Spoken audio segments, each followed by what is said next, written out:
If you've been laser focused solely on heavy lifting or high intensity cardio or another specific mode of training, or if you've hit a plateau in your strength gains or endurance, or even if you're wondering why your workouts leave you exhausted, then this episode's for you, because today we're revealing why neglecting this one crucial energy source could be holding you back from optimizing your results with your training.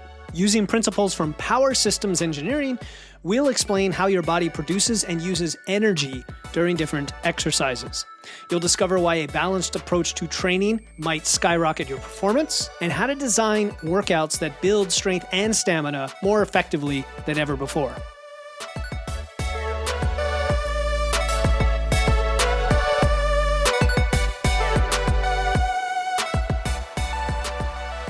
Welcome to Wits and Weights, the show that blends evidence and engineering to help you build smart, efficient systems to achieve your dream physique. I'm your host, Philip Pape, and I have a question for you. Have you ever wondered why, even though you are very strong, maybe you've been lifting weights for a while, maybe you're making progress and not quite there, and yet wherever you are on that spectrum, your workouts leave you gasping for air, and some of them make your muscles burn, and some make you really sore. Or you might be excelling in one area of fitness, but plateauing in the others. And the answer here lies often in understanding your body's energy systems and then how to train them effectively. So today we're going to look at these systems using principles from power systems engineering. We're going to reveal why neglecting any one of them could be holding you back, and how to design workouts that build strength and stamina more effectively, and address the gap potentially in your training. So whether you are a long-term dedicated lifter, whether you love cardio, whether you're somewhere in between, this episode should give you what you need to shape your approach to training and help break through some of the plateaus related to energy systems. Before we dive in, I do have something special for you. I created a guide a while back. It's called Cardio for Lifters, that ties in perfectly with today's topic. It breaks down how to effectively combine cardio with your strength training. And to get a copy, all you have to do is join my email list and ask for it. Go to witsandweights.com/email or check the link in the show notes and you can join my email list. Again, witsandweights.com/email. And then when you get your welcome email, just reply, say, "Hey, Philip, I would love your Cardio for Lifters guide. Heard it on the podcast." And you'll get the human that I am responding like a human. And we'll start up a conversation and I'll send you that guide. All right, let's get into it. Here's what we're covering today.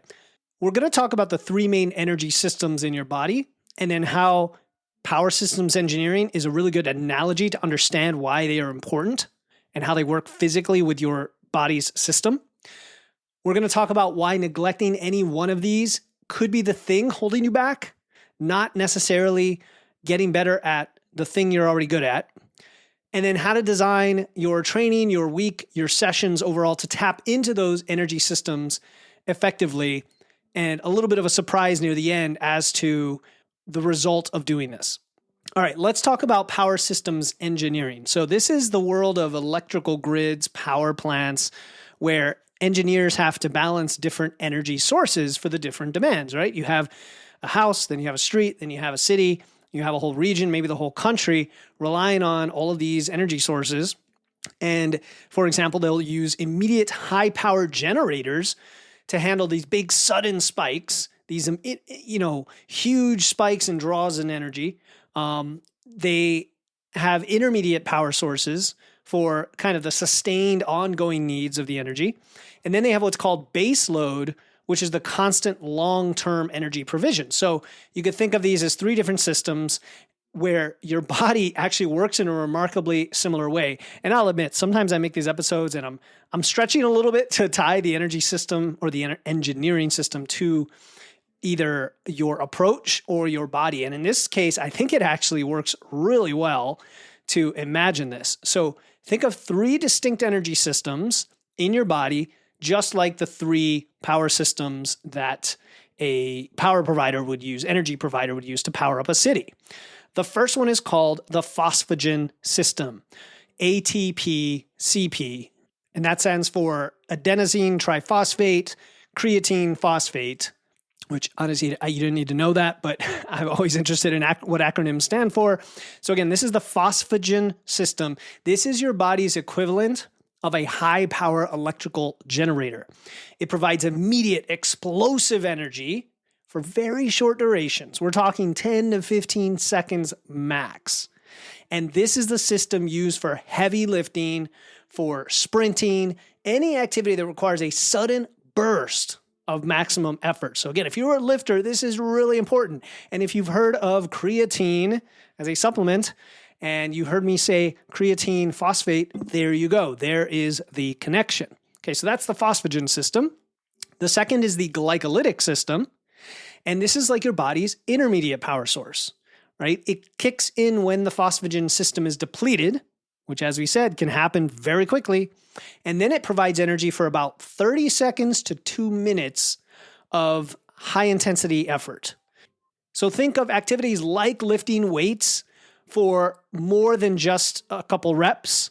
Bodybuilding ranges 8 to 12, but even less than that, even when you're doing sets of 3x5, getting to that second or third set, even when you have some rest, you're depleting your ATP by that point and hitting the glycolytic system. And definitely cardio, medium and high intensity cardio, especially HIIT, high intensity interval training, are definitely going to tap into these. People who do CrossFit, boot camps, conditioning, any of that stuff, it's glycolytic workouts. I mean, I've used the term glycolytic often in that sense, and you can hear the source of the word or the root of the word. Glyco is the same as glycogen or glucose, right? It's the form of activity that uses glycogen. And then the third system is the oxidative system. This is your aerobic system. This is your body's base load power, the slow, steady energy provider that can keep you going for hours. It's the primary system used in low intensity, long duration activities, like steady state cardio, walking, endurance training, right? Marathons, long distance runs. Now, going back to the title of this episode about ignoring one particular system, many fitness enthusiasts like us, especially those focused on strength training like us, or even those who are very much into HIIT, often neglect the oxidative system, right? The aerobic system. They think that the long, slow cardio, anything beyond walking, right? Running, things like that, biking, is going to kill your gains if you do too much of it, right? Or it's not necessary. I mean, I've probably been accused of saying things like, you don't need cardio to lose fat, right? Or you don't need cardio to hit your goals. And that is true from a body composition perspective, but it is not the entire picture, because cardio can be beneficial for many other things, including your lifting, including your level of fitness and your performance, even if your primary goal is strength or power. And I'm coming to realize this more and more.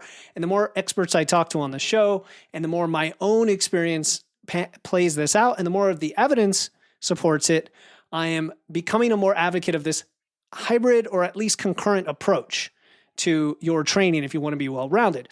And here's why. First of all, a well-developed aerobic system, well-developed what we call work capacity, helps you recover faster between sets and between workouts. So both not losing your breath and getting gassed while you're working out, which means you could actually get all the sets and all the reps, but also even between workouts so you can recover. And then you can train more effectively and even more frequently, right? And so the better your aerobic fitness, the more work you can do in your sessions before the fatigue sets in. It's also beneficial for cardiovascular health. I think we know this, but I definitely have heard the argument made that you just don't need anything beyond walking for cardiovascular health. And there's evidence that shows that on one hand, if you walk a lot, it's almost as healthy for longevity and heart health as doing any other form of cardio for that volume. But there is a little bit of an edge to the medium or higher intensity cardio. So it's worth knowing that it could give you a slight advantage from heart health perspective. And then, of course, when we talk about burning fat, losing fat, the oxidative system is pretty effective at using fat for fuel, and that helps you with body composition changes. I wouldn't read too much into this other than the fact that if you are athletic, if you are not being sedentary, if you are both walking and using some forms of cardio and you're lifting, you're going to have an easier time burning fat. And there's some kind of hidden reasons for that related to our oxidative system. Now, if you neglect any one of the systems, it's going to hold you back from the others, even if your priority is lifting. So, for example, if you neglect the phosphagen system and you're only doing endurance work, then you're going to lack the strength and power that comes from lifting weights. And we don't ever do that on this show. So I don't know if anybody listening is like, yeah, that's what I want to do, just cardio. Moving to the next one, which is more realistic, neglecting the glycolytic system. Now, this bridges the gap between the intermediate and the long-term energy needs. And so if you neglect this, like let's say you're only doing, I don't know, sets of one and you're not doing very much volume with your lifts, and then you sit around all day, you're at a desk job, you do some walking, but pretty much not anything else. Maybe you're not really tapping into that system, and then you don't really have that power endurance, right? Just the ability to sustain a really strong effort, explosive or high intensity effort for a moderate duration. We're not even talking a long time, just a moderate amount of time. And then if you neglect the oxidative or aerobic system, that's going to impact the other things we mentioned, the recovery, work capacity, health, and your ability to then, show up in the gym and get it all done, despite the fact that, you're tapping into the phosphagen system. So if you want to design your training to tap into all of the system effectively, you could do it efficiently and not feel like you have to spend more time working out or do, twice as much of everything. Let's break it down. Here's one way to think about it. So for the phosphagen system, as long as you have some heavy lifts or explosive movements, like power cleans, Olympic lifts, but I'm really a fan of just heavy lifts, right? Straight up strength training in your training, right? 1 to 5 rep max, right? For a lot of you, that's going to be trending toward the 3 to 5, maybe 1 compound lift in your session is in that range. Okay. Even if it gets up to like 4 to 6 or even up to 8, you're close enough. You're in that range, going heavy, close to failure. But it could also include some sprinting, shuttle runs, right? So even some of the athletic things that are involved in various boot camp type things. And yes, even CrossFit, right? Those might be in there, but primarily it's lifting heavy. So that's one. Number 2, for the glycolytic system, just having some moderate to high intensity work for a couple minutes in your lifting sessions themselves will pretty much tap into the glycolytic system. You really don't have to add anything for that. And hold that thought, because there is a way to get a 2-for-1 out of this that I'm going to talk about toward the end of the episode. Stay tuned. Stay tuned for that. Really, it's super exciting. Something I recently learned or I was recently reminded of that's going to help you here. So that's the glycolytic system, making sure your workouts are intense. And then the oxidative system is where you would fit in some steady state cardio. And I really, really like the idea from Brian Borstein of what's called exercise snacks. For example, running up the stairs for a minute and doing that 3 or 4 times a day. Or your traditional cardio, 20 minutes on a bike, pushing a prowler or sled. Try to do something concentric that doesn't involve the eccentric pattern of the movement. Eccentric meaning the opposite of a contraction. So, for example, running does include an eccentric, whereas biking does not, right? Pushing a sled does not. So a balanced weekly routine is probably going to look like 3 or 4 days heavy lifting, moderate to heavy lifting, and then 1 or 2 days where you fit in a little extra cardio workout, and potentially you don't even have to do any HIIT. And the reason you don't have to do any HIIT, and I kind of alluded to this just a bit ago, is, and thank you to Cody McBroom for bringing this up on our recent episode, which was episode 220 about hybrid training. He was reminding me that heavy compound lifts like squats and deadlifts actually offer many of the same benefits as high intensity interval training because they tap into both the phosphagen and glycolytic system like HIIT does. And so you're getting the cardiovascular benefit from your strength training anyway. And anybody who lifts heavy, myself included, will notice this if they're wearing like a wearable and you notice your heart rate cranks up. And for me, the heart rate gets just about as high as it did when I was doing one of those insane, hateful CrossFit workouts. Hateful as in I hated them. Same thing. So I'm like, I'd rather deadlift to get the same benefit, and you can too. So number 1 and 2, phosphagen and glycolytic, are basically handled by your lifting, and then all you have to do is throw some extra cardio in there and you're probably good. You probably don't need much HIIT in there unless you want to, which it can be fun for some people for sure. Now, the benefits of all of this, if you haven't gotten it already from what we've talked about, is at the systematic level of combining all of these things and doing it all, right? Just making it all fit into your week at a reasonable level is, yes, you're going to increase strength because you're lifting heavy. That should be fairly obvious. But you're also increasing your work capacity by training the other systems, thereby allowing you to do more volume over time and actually hit all your reps and sets and actually train hard close to failure, which is crucial for progressive overload and thus long-term gains. The second thing is, because you're training the oxidative system, you're going to have better stamina, right? And you're also going to have better ability to handle and recover from all of the work, which then translates to stamina in all other activities. Number three, you're going to have better recovery between both sets and between workouts, allowing you to train more effectively and frequently and also get less injured. You're going to have better power output, the ability to produce force quickly, which helps with strength and endurance activities like sports. So yes, even if you are a runner, strengthening your legs and having more power output and having a better, strength to weight ratio is going to help. And then last but not least, improved body composition, because different energy systems preferentially use different fuel sources. And now you're optimizing your body's ability to use carbs, fats, use everything in the best way possible as fuel. We don't have to try to bias one or the other, or go keto to become a fat burner, or any of this other weird stuff that the evidence shows isn't very effective anyway. It all washes out. You're better off being a well-rounded athlete. So if you train all three energy systems, you're improving your fitness, but not just that. You're improving your energy production capabilities. So going back to our analogy, think about this. A well-designed power grid can smoothly transition between the different energy sources to meet the change in demand from consumers. Similarly, in your body, by training all your energy systems, you're creating a more robust, flexible power grid in your body. That means whether you're lifting heavy, whether you're running a long distance, whether you're just going about your daily life, your body will be primed to meet the energy demands efficiently and effectively. So you're not just building a better body, you're engineering a more capable, resilient version of you. Maybe kind of like a cyborg. I don't know if you find that creepy or empowering, but the geeky thought that came to my head. All right, as we wrap up, let's talk about the main points here.